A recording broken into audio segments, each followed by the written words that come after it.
for tuning in. My name's Keisha. I'm the founder of Upgraded Mindsets and the host of the Empowering Real Talk podcast.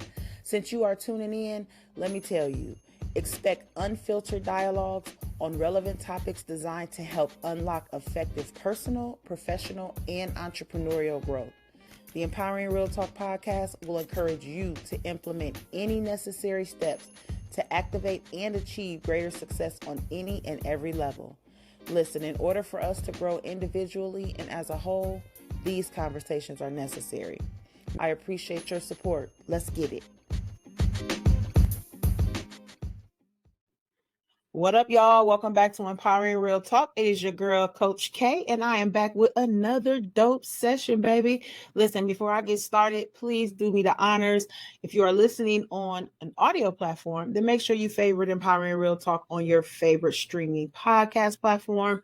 But if you are watching my beautiful face on YouTube, then you see that I'm not here by myself, but I also want you to make sure that you hit that subscribe button to the Upgraded Mindsets Media channel as well. All right. So I'm going to allow my guest the honors of introducing herself. Hello, hello, hello. Hi, thank you for having me. Hello, everyone. My name is Regina Sloan. I'm a life coach. I think we met in one of the Facebook podcast groups and just really happy to be here and have this conversation. I am too. Like I said, y'all know I am all about bringing others to the platform to talk about the conversations that are necessary. And this episode is going to be no different. All right. So before we get and dive into what we're going to talk about, I'm going to allow Regina to kind of give us a little bit about her backstory, where you come from, baby, and what got you where you are today. Oh, wait. Okay. So, hey, right. No hold bar, baby. Ain't no judgment here. Yeah, I love that. So, yeah, I was born and raised in Indy. I still live here, Indianapolis, Indiana. I am a child of mom she had 4 children, and I was the oldest. Since then, when you talk about where I've come from and how I got where I am today, I've always been interested in personal development, regardless. I became a nurse first in my life. My grandmother, she kind of conditioned me from a child, like, oh, you're so helpful. You're going to be a nurse. You're going to be a nurse. So that's really the only reason why I became a nurse. And I do love that career. However, what I learned while being a nurse is that people really have our mindset is more important than our physical and everything else that comes from that. And all the thousands of people that I've taken care of, people I've worked with. I spent a lot of time in the ICUs and different things. So we're dealing with a lot of end of life things, and you get to see a different side of people when they're really sick and at their lowest points. And what I realized was that what we believe about ourselves, what we believe about what's possible, how we're thinking, all of that really does contribute to what we create. And so I got into coaching personally. I was dealing with a lot of things. I've had a lot of traumas. I've lost a couple of brothers and just different things that have happened. I had my first child. I was pregnant at 15. So a lot of things have happened in my life. And in my early 20s, I just felt like I really needed some help. And so got into a lot of different things. And the one that stuck, I've done therapy for years. I believe that there's a time and place for that, but got my own coach, and my coach helped me through a lot of things and helping me change the way that I thought about myself and what I thought about, the people around me, what I thought about the possibility of what I can create. And it really just expanded my mind. And so I've experienced a transformation, and it really was no going back from there, and decided to start helping people myself. And so that's what I do. I spend my time really helping women to believe in themselves first, because in order, a lot of women come to me for a lot of different things, some results they want to create, some things they've been working on, and they've just been unable to.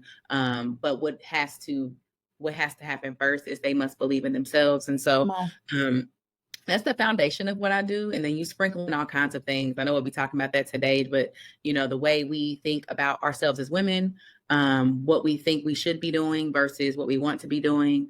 I deal with a lot of people pleasing, perfectionism, all those things. And that's what's required in order to, take new and different choices. And so you have different results. Little snapshot. Oh my God, girl, let me tell you, your story sounds so similar to mine. And this is what made me get into it as well, right? Because our stories are so similar, from the people pleasing to the teen pregnancy, to the therapy, but not getting everything you needed out of those therapeutic sessions, right? And also being someone that was always helpful to people. Because I actually walked that journey as well. But the problem with me is I was always angry doing it, right? I was always mad. But that was me being mad at where I was in life, mad at the lacking that I was doing in life, but didn't know that that's what it was at the time. But the only emotion I identified with was anger. So yeah, I was super supportive for everybody, but I'm cussing them out because I'm supporting them. I'm mad because I'm supporting them, and it was like that people pleasing came in, but I fussed and I cussed a lot about that. Yeah. But like really 2020 was that breakthrough year for me, that it was like, it's time for me to prioritize me. Like, Mhm. because I think what happens, the disconnect, and just from, me dealing and talking with women clients, is we feel like that when we say we're putting ourselves first, that means that we don't want to help nobody else. And that's not the case. Me stepping into my most empowering self is going to benefit you, but you Absolutely. got to allow me to take that journey, and you got to want to take that journey, because I ain't helping nobody that ain't trying to help themselves, and I know you come across that a lot too. We hear that the excuses is crazy.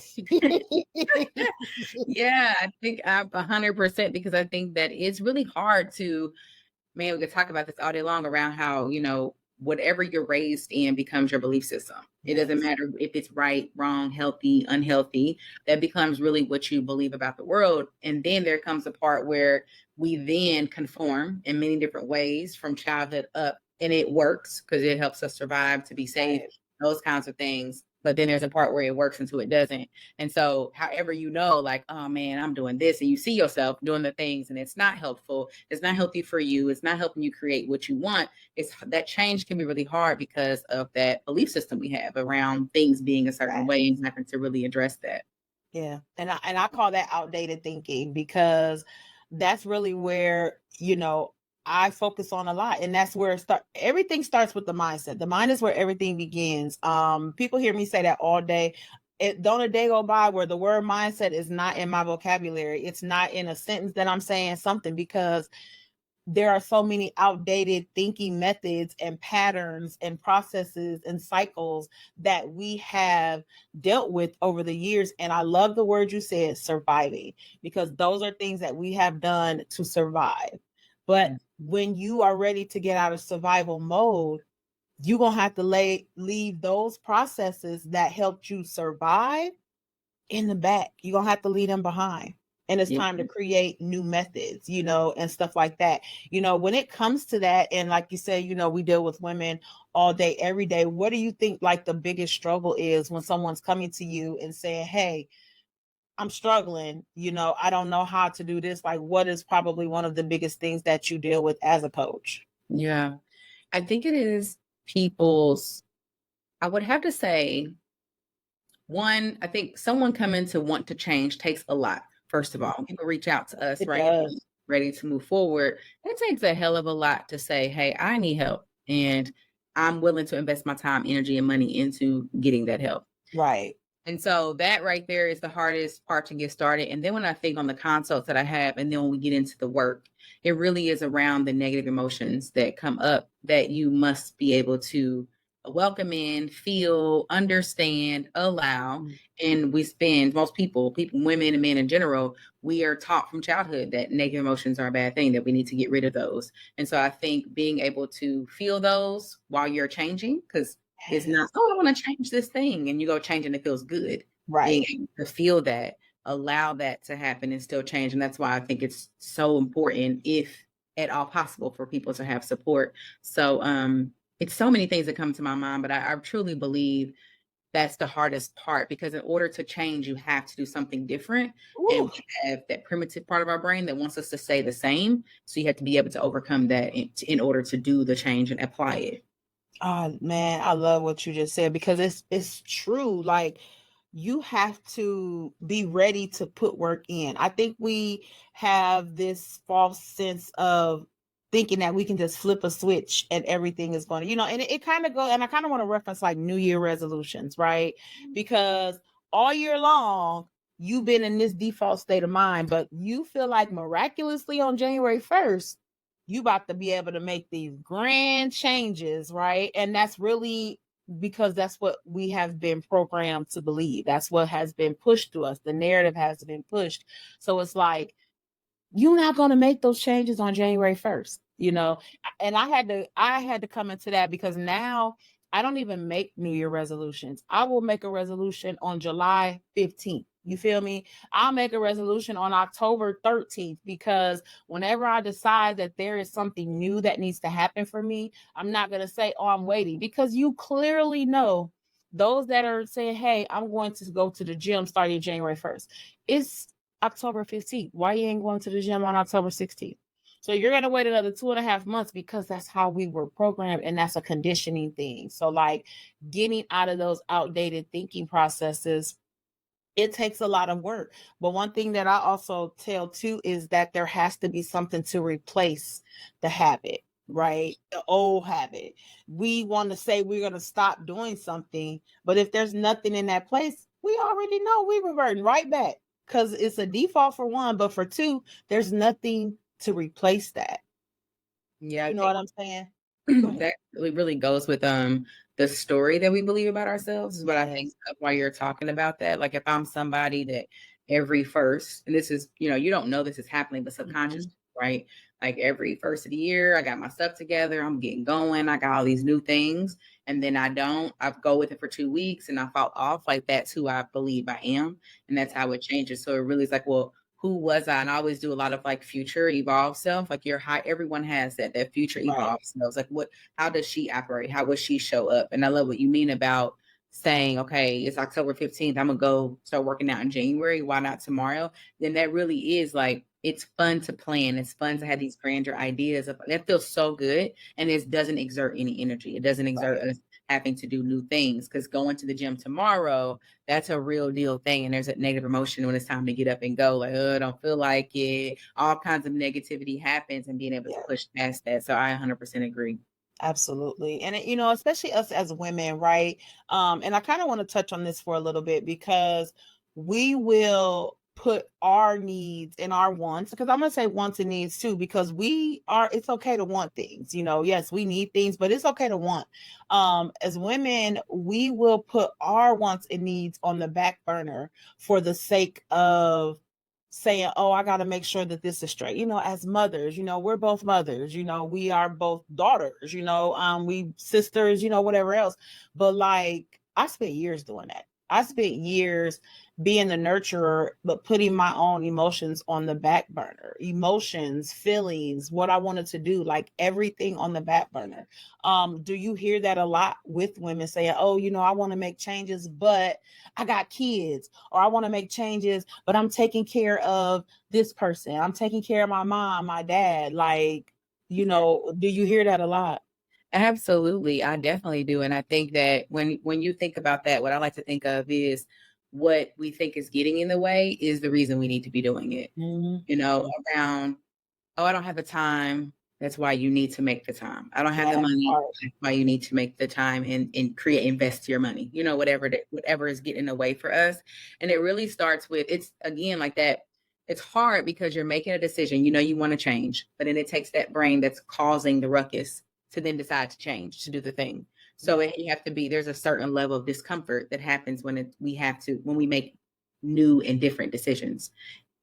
We like to think, I'm gonna feel great about this. I'm gonna feel great about making this choice. But really, it's normalizing that anytime you're doing something different, you're going to feel a certain kind of way. And if you're Yeah. a person that's used to putting your needs, your wants, I love how you brought up both, because that is so true. Because we have Yeah. a thought of like, oh, we only can do what we need to do. What do I need to do to get by? And that makes sense because most of Mhm. us saw our moms doing that.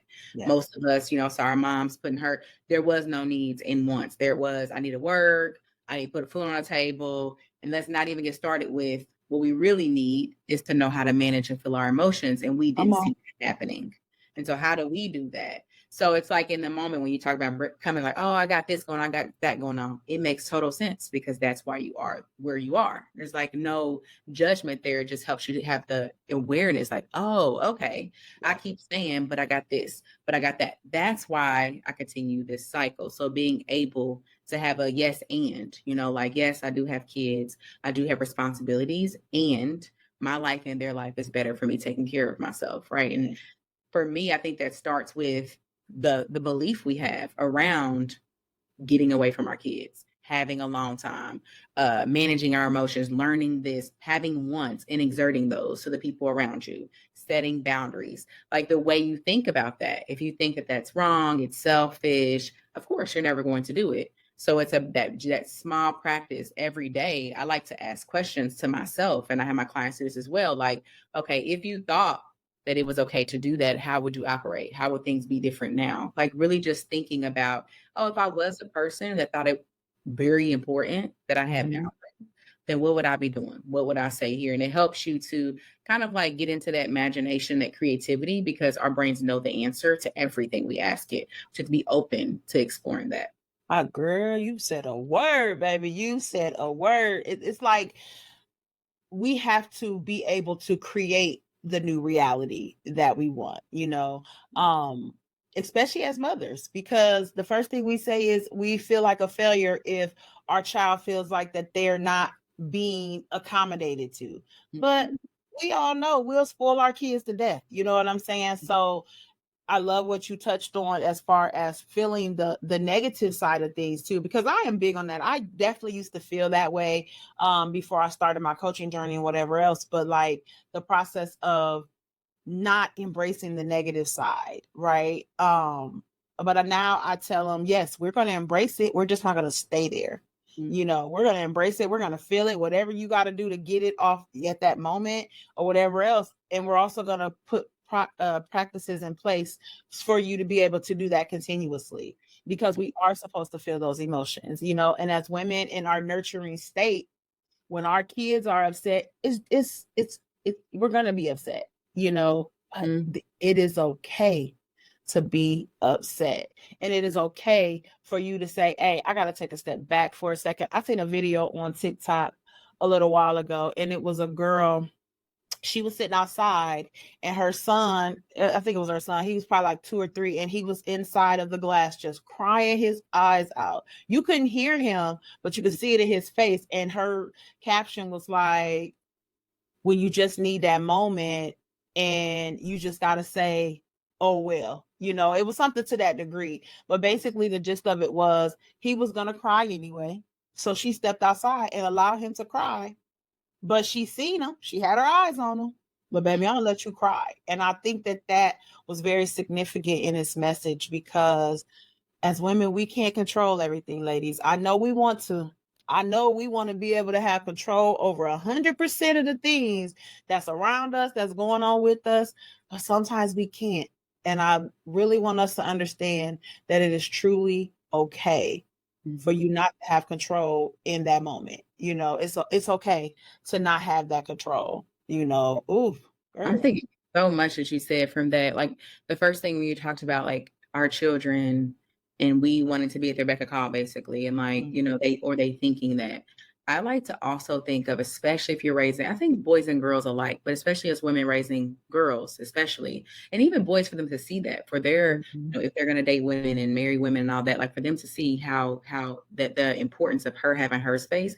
I always think of like our children, so much is caught, not taught. Like they're gonna pick up what you're doing. And so I find it very empowering for my kids to see me do sis. I once a week I leave this house, I leave my husband here with them, and I go and do my thing. And I let him know ahead of time and I make sure. And of course, yeah, my 6-year-old might come running, Mommy, I want to go. Yeah, that's totally fine. I understand. I'm like, well, this is my time for me because it's important for me to take care of me. And we sometimes have to have those conversations. But what I'm doing is showing her, you need your alone time. What you want is very important. Y'all want to go out to eat? Yeah, me. Oh, I don't know, whatever you want. That's cool sometimes, but also, oh, I want this tonight. I want to, like them seeing us put ourselves first, them seeing us use our words around. Like if I have an issue with my husband, like of course there's a different dynamic, right? Certain things happen with just me and him, but if there's like, oh, if for example, sometimes we're fast and we moving about and he may just leave, like, oh, babe, no, I don't like when you leave without giving me a hug and kiss. Like look me in my eye. Hey, have a great day. And it's not any turmoil or anything, but my daughter is seeing me exert like, oh, that's her preference. It's important to talk about that. And when you talk about the video with the little boy, I found that I love how that was shared because it is a reality of most people too. But I think also a piece that came up for me in that it's also the importance of women taking care of their emotions and regulating so they can co-regulate. Because if Yes. you are, and I listen, I have 4 kids. I know exactly, my youngest will be 4 tomorrow. So Oh, those tantrums, stuff, like it can be so hard when we don't know how to manage what's happening within us when they're going crazy and they're doing all kinds of things. When we learn to regulate ourselves, we can co-regulate with that child so that they learn to regulate themselves. It's so important. hey, I love that right there. That quote right there say, "Oh, sis, we need to regulate so we can co-regulate." Like that right there is a whole message right there, y'all. If y'all ain't take nothing else, you better take from that, okay? Because it's just so important for us to like really become who we are supposed to be. We all have a path. We all have a journey. And it's going to be hell sometimes to get there, right? But it's still a journey that is so necessary to take. It's never too late for us. You know, sometimes we feel like as we get older, mothers, you know, like you said, with 4 children, some would say, oh, you know, it's too late for me. You know, I need to focus on my kids. No, you being okay from a mentally healthy standpoint is you focusing on your kids too. And I really talk about that a lot more. I teach that, but I'm also in platforms to be able to advocate for that because our mental well being is where everything starts. And when people say mental well being, the first thing they think you're talking about is mental illness. And although it is a part of that, your well being is you just your livelihood every day. You know Yeah, what I'm because saying?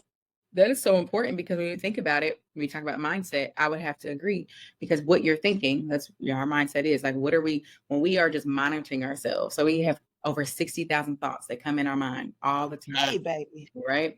And so whatever you're thinking, though, whatever you put belief to, whatever you're believing, creates an emotion in your body. So if you're thinking negatively 90% of the time, you're going to have 90% negative emotions. And our emotions drive our actions. So however you feel, if you think about it, however you feel in the moment is how you're showing up. So when you talked about being angry and we look at what you do from that, yeah, you may have been helping people, but how are you showing up in that instance of that being angry? We talk about cursing out people and all those kinds of things. Like it makes sense.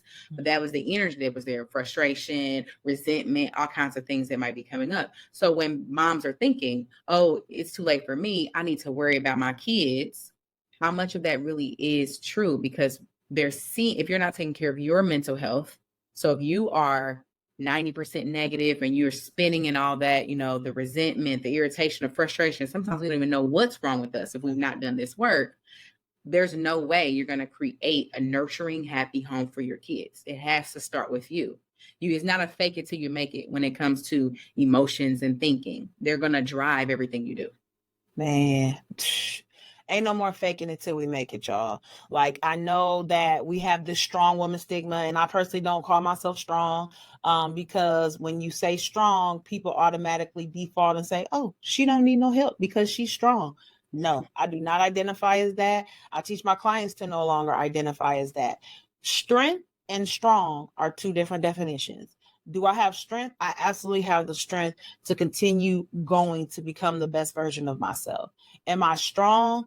No, I'm not. Have I been strong? Yeah, when I was in survival mode, yes. But because I have shedded that survival mode mentality, I also shedded that word along in the process. So it just really comes back to like realigning who you are, you know. And even you touched on it earlier, we with us growing up to say, hey, this is how I was raised, this is how, you know, I was brought up in this type of household, so therefore I have to keep living like that. And no, you don't.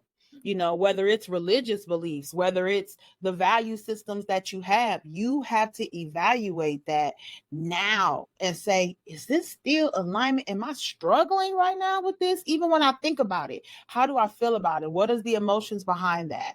Do I get mad? Do I get angry? Am I questioning it? We have to ask ourselves those questions. And I really think that society will become better once we all learn that just because we was raised a certain way doesn't say that we still have those same systems now. And just shaking that outdated method of thinking all the way around. Yeah, 100%. This is that intentional thought creation and intentionally, Absolutely. living life intentionally. And I think one thing when you talked about like the negativity too around that, because a lot of us may have seen that growing up and think that's what you're going to default to. If if you're in a household, people don't know how to communicate, you're probably going to struggle communicating until you do the work. So I think about though that anything is possible, you must first believe like, okay, that's no longer working for me. What would I like to see happen? I think many of us, there's no way I can figure this out. There's no way I can fix this. And I do think that's the power in coaching. Whoever, people do decide to work so many thousands of amazing coaches out here that coach in so many different ways. But when I think of coaching, it really does help like the client to see, okay, this is how I'm thinking and this is what I'm believing about me. But then there's also a possibility for me to see it differently and then deciding how they want to be intentionally and not by default. Yeah, absolutely. Girl, say it again, say it again.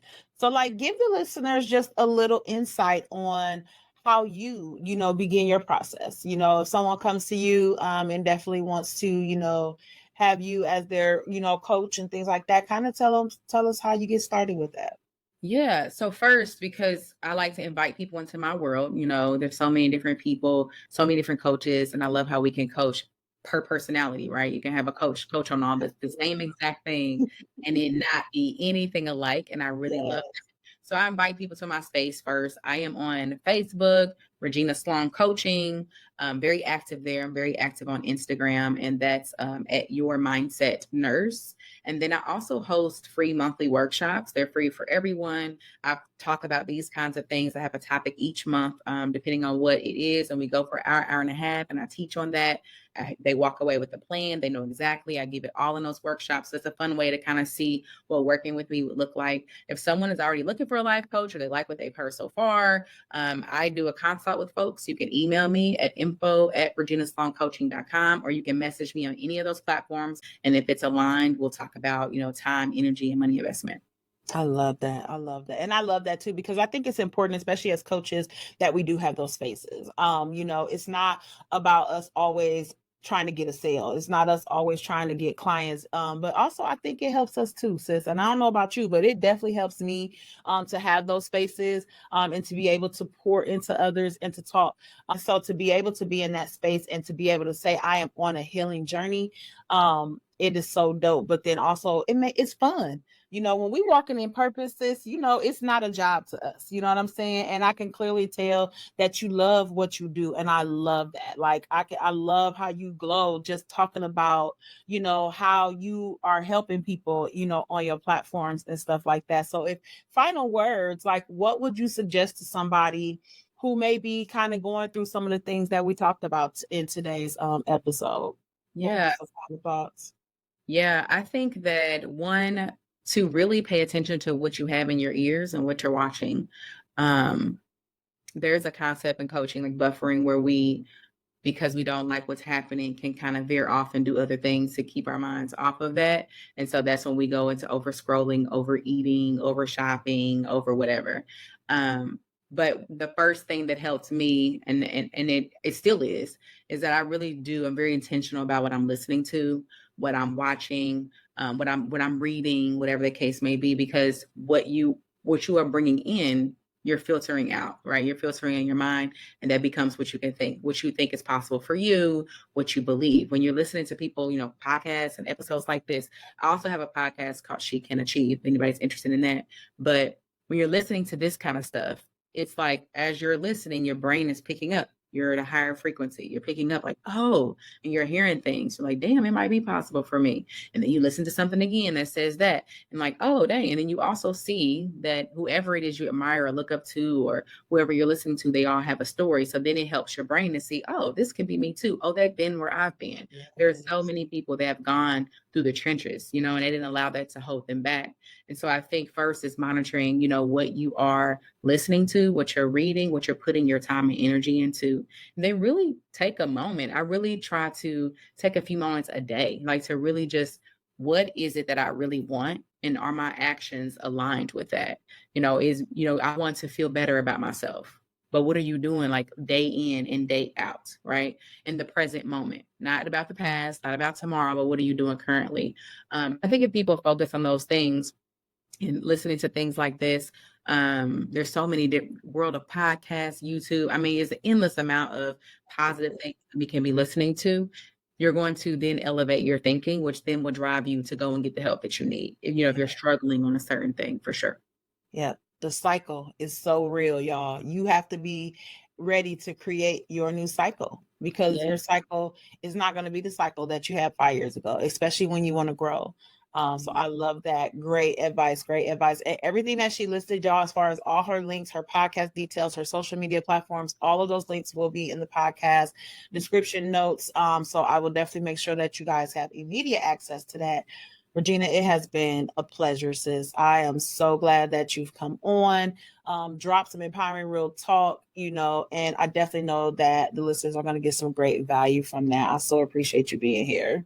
Yeah, thank you. Thank you for having me and for giving us this platform, for someone to be able to hop on YouTube and listen to something like this free. Like I just love it so much, right? Because not everybody is at a space where they can invest and do the thing, but being able to turn something on, I just love that. So thank you.